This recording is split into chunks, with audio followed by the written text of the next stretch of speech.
بسم اللہ الرحمن الرحیم۔ تو نبی علیہ السلام کو بھی کئی چیزیں خواب میں دکھائی جاتی تھی، کئی لوگوں کا عذاب دکھایا جاتا تھا۔ یہ آپ کو کتاب التعبیر چیپٹر پورا ملے گا اس کے اندر صحیح بخاری میں، تقریباً 60 احادیث خوابوں میں ملیں گی۔ ہاں جی، یہ حدیث بھی ورڈ بائی ورڈ میں پڑھ کے سنا دیتا ہوں آپ کو، تاکہ یہ صحیح بخاری میں حدیث ہے 7048، اور مشکات کے اندر جو میرے ہاتھوں میں 4621 ہے، بخاری کے ریفرنس سے۔ سیدنا سمورہ بن جندب رضی اللہ تعالیٰ عنہ کہتے ہیں کہ جب رسول اللہ صلی اللہ علیہ وآلہ وسلم نماز پڑھ لیتے تو آپ صلی اللہ علیہ وآلہ وسلم اپنا رخ انور ہماری طرف کر لیتے اور فرماتے، آج رات تم میں سے کسی نے کوئی خواب دیکھا ہے؟ راوی کہتے ہیں کہ اگر کسی نے خواب دیکھا ہوتا تو وہ آپ علیہ السلام سے بیان کرتا، اور آپ صلی اللہ علیہ وآلہ وسلم جو اللہ چاہتا اس کی تعبیر بیان فرما دیتے۔ نبی علیہ السلام کی خواب کی تعبیر بیان کی ہوئی تو اتھینٹک ہے، باقی تو اندازہ ہی ہے نا۔ تو پھر آپ صلی اللہ علیہ وآلہ وسلم نے ایک روز ہم سے پوچھا، کیا تم میں سے کسی نے کوئی خواب دیکھا ہے؟ ہم نے عرض کیا نہیں، تو آپ صلی اللہ علیہ وآلہ وسلم نے فرمایا، لیکن میں نے آج رات ایک خواب دیکھا۔ تو آپ علیہ السلام یعنی فجر کے بعد صحابہ کی طرف متوجہ ہو کے ان کے خواب سنا کرتے تھے، پھر تعبیر بیان کیا کرتے تھے۔ یعنی ایک دن کسی نے خواب نہیں دیکھا، وہ ظاہر ہے وہ پھر اللہ نے ہی وہ معاملہ کیا کہ کسی کو بھی خواب نظر نہیں آیا، کیونکہ اس دن اپنے نبی کو خواب دکھانا تھا نا، تو باقی دے خواب غائب۔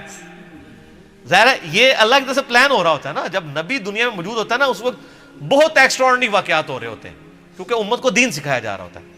سر یہ خواب آپ سنیں اور اپنے آپ کو سامنے رکھ کے دیکھیں، اس خواب میں نبی علیہ السلام کو ان کی امت کے گناہوں کے عذابات دکھائے گئے۔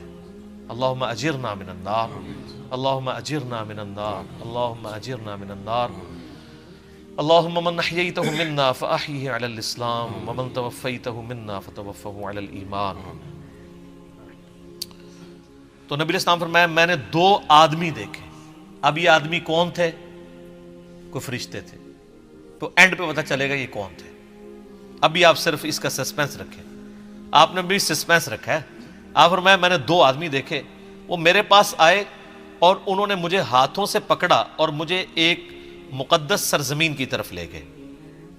وہاں ایک آدمی بیٹھا ہوا تھا اور ایک کھڑا ہوا تھا، اس کے ہاتھ میں لوہے کا ایک ٹکڑا تھا، وہ اس کو دوسرے آدمی کے جبڑے میں داخل کرتا اور اس کو اس کی گدی تک چیر دیتا، یعنی یوں ڈال کے نا ایسے، یہ گدی یہ کہتے ہیں، یعنی یہ ہے نا یہ پورا جبڑا چیرتا ہوا پیچھے تک، پھر اسی طریقے سے دوسرے جبڑے کے ساتھ ایسا کرتا، اور اتنے میں پہلا جبڑا ٹھیک ہو چکا ہوتا۔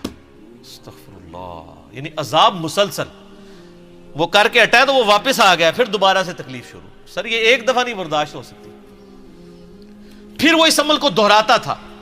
تو میں نے ان آدمیوں سے پوچھا یہ کیا ہو رہا ہے؟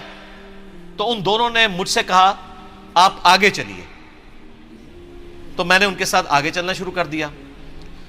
پھر ہم ایک آدمی کے پاس آئے جو زمین پہ چت لیٹا ہوا تھا، اور ایک آدمی ایک بڑا سا پتھر لے کے اس کے سرہانے کھڑا تھا، اور وہ اس کے ساتھ اس کے سر کو کچل رہا تھا۔ جب وہ اسے مارتا تھا تو پتھر لڑک جاتا، وہ اسے لینے کے لیے جاتا، لیکن اس کے واپس آنے تک اس کا سر پھر بالکل ٹھیک ہو جاتا۔ توبہ توبہ توبہ، اتنا بھاری پتھر کا عذاب اس شخص کے اوپر کہ اس کا سر جو ہے وہ چپٹا ہو رہا ہے، اور پھر وہ پتھر لڑک کے دور چلا جا رہا ہے، اور وہ اٹھانے کے لیے وہ پتھر جا رہا ہے، واپس آتا ہے تو دوبارہ سر واپس آ جاتا ہے، پھر اس تکلیف سے گزرنا ہے۔ سر آپ تو ایک دفعہ سر کے اندر برداشت نہیں ہم لوگ کر سکتے، اللہ تعالیٰ ہمیں ان عذابات سے محفوظ فرمائے۔ جب وہ اسے مارتا تھا تو پتھر لڑک جاتا، وہ اسے لینے کے لیے جاتا، لیکن واپس آتا تو پھر اس کا سر ٹھیک ہو جاتا، وہ آدمی اس کے ساتھ پھر وہی کرنا شروع کر دیتا، اور یہ عمل مسلسل جاری رہتا۔ میں نے کہا یہ کیا ہے؟ تو ان دونوں نے کہا یا رسول اللہ آگے چلیے۔ ہم اور آگے چلے، حتیٰ کہ ہم تندور جیسے سوراخ کے پاس آئے جس کے اوپر کا حصہ تنگ تھا جبکہ اس کا نچلا حصہ کھلا تھا، اس کے نیچے آگ جل رہی تھی۔ جب وہ اوپر اٹھتی تو اس میں موجود افراد بھی اوپر بلند ہوتے۔ کوئی تندور تھا جو اندر سے بہت بڑا تھا، تو اس میں آگ کے اوپر کچھ لوگوں کو تلا جا رہا تھا۔ جب وہ آگ باہر نکلتی نا تو وہ بندے بھی باہر یوں نکلتے، پھر وہ اندر چلے جاتے. استغفر اللہ، اللہم اجرنا من النار. سر یہ بخاری شریف ہے، یہ بزرگ شریف، یہ کہانی شریف نہیں ہے، یہ بخاری شریف ہے.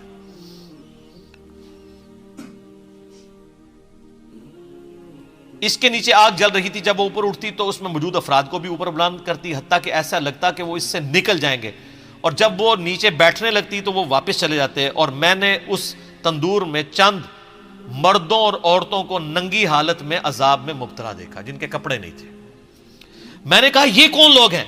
ان دونوں نے کہا یا رسول اللہ آگے چلے. ہم پھر چلے حتیٰ کہ ہم خون کی ایک نہر کے پاس پہنچے. وہاں نہر کے سامنے پتھر ہے. وہ شخص جو نہر میں ہے جب وہ باہر نکلنے کا ارادہ کرتا تو باہر کنارے پر کھڑا آدمی اس کے منہ پر پتھر پھینکتا، اس سے وہ پھر پہلی جگہ پر واپس پہنچ جاتا. یعنی وہ جو خون کی نہر میں عذاب ہو رہا تھا نا اس بندے کو، وہ جب اس سے نکلنے کی کوشش کرتا تو ایک باہر بندے کی ڈیوٹی لگی ہوئی تھی، وہ اس کو پتھر مارتا، اس کے منہ پہ لگتا، پھر وہ وہاں جا کے گرتا، پھر وہ کنارے سے دور ہو جاتا. وہ جب بھی نکلنے لگتا اس کے منہ پر پتھر مار دیا جاتا، پھر وہ واپس چلا جاتا. میں نے کہا یہ کیا ہے؟ تو ان دونوں نے کہا یا رسول اللہ آگے چلیے. ہم آگے چلے حتیٰ کہ ہم سرسب شداب باغ میں پہنچ گئے. اس میں ایک بڑا سا درخت تھا اور اس کے تنے کے پاس ایک عمر رسیدہ شخص اور کچھ بچے تھے، اور درخت کے قریب ایک آدمی تھا. اس کے آگے آگ تھی جسے وہ جلا رہا تھا. وہ مجھے درخت پر لے گئے. انہوں نے مجھے درخت کے وسط میں ایک گھر میں داخل کیا. میں نے اس سے خوبصورت گھر کبھی زندگی میں نہیں دیکھا.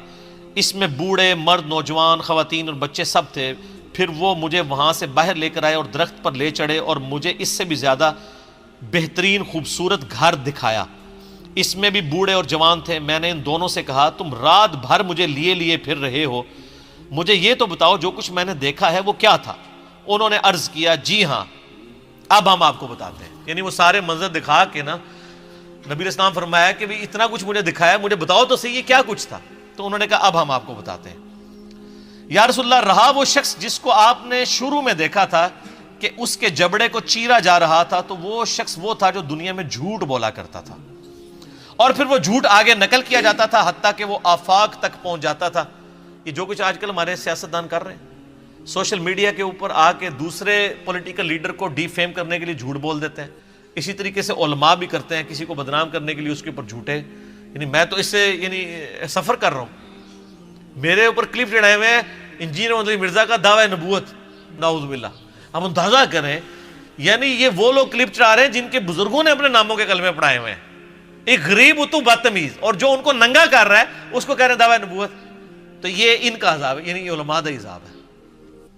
تو یہ سب سے زیادہ جھوٹ کون بول رہا ہے؟ جھوٹا دین کون بیان کر رہا ہے؟ اس لیے بخاری مسلم حدیث ہے جس نے میری طرف جھوٹی حدیث منسوب کی وہ اپنا مقام دوزخ میں دیکھ لے. اور صرف دوزخ کے پھیرا نہیں لگنا، اے عذاب ہونا ہے کہ یہ جبڑا چیر کے ادھر اور یہ والا ادھر. اچھا پہلا عذاب بتا دیا. یا رسول اللہ آپ نے اس کے بعد جو منظر دیکھا وہ قیامت تک اس کے ساتھ کیا جائے گا. یعنی وہ جبڑے قیامت تک، یعنی اس سے یہ بھی پتا چل گیا کہ عالم برزخ اور قبر کا عذاب بھی برحق ہے. قیامت تک کیا جائے گا یہ عذاب، ابھی قیامت قائم نہیں ہوئی. وہ آدمی جو آپ نے دیکھا کہ اس کا سر کچلا جا رہا تھا، یعنی وہ بھاری سا پتھر تھا اس کے سر پہ ڈالا جاتا ہے. سر یہ مسلمانوں کی اکثریت ہے. یہ وہ شخص تھا جس نے قرآن کا علم سیکھا، لیکن اس کی نہ تو راتیں قرآن کے مطابق تھیں نہ دن کے اعمال قرآن کے مطابق تھے. پورے کا پورا دین ہی کور ہو گیا. اور یہ تو اس کے لیے ہے جس نے قرآن سیکھا اور جس نے قرآن کو سیریس لے کے سیکھا بھی نہیں ہے.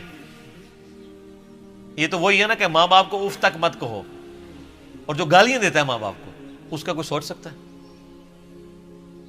اور اس میں بھی ظاہر ہے کہ یہ قرآن کا علم سیکھ کے نہ دن کے مطابق عمل نہ رات کے مطابق. تو اس میں بھی اولین مخاطب وہ علماء ہیں جو ڈگریوں والے دعویٰ کرتے ہیں ہم نے دین کا علم حاصل کیا ہے، خود عمل نہیں کرتے، وہ بھی شامل ہے. یا رسول اللہ ان کے ساتھ بھی یہ سلوک قیامت تک جاری رہے گا.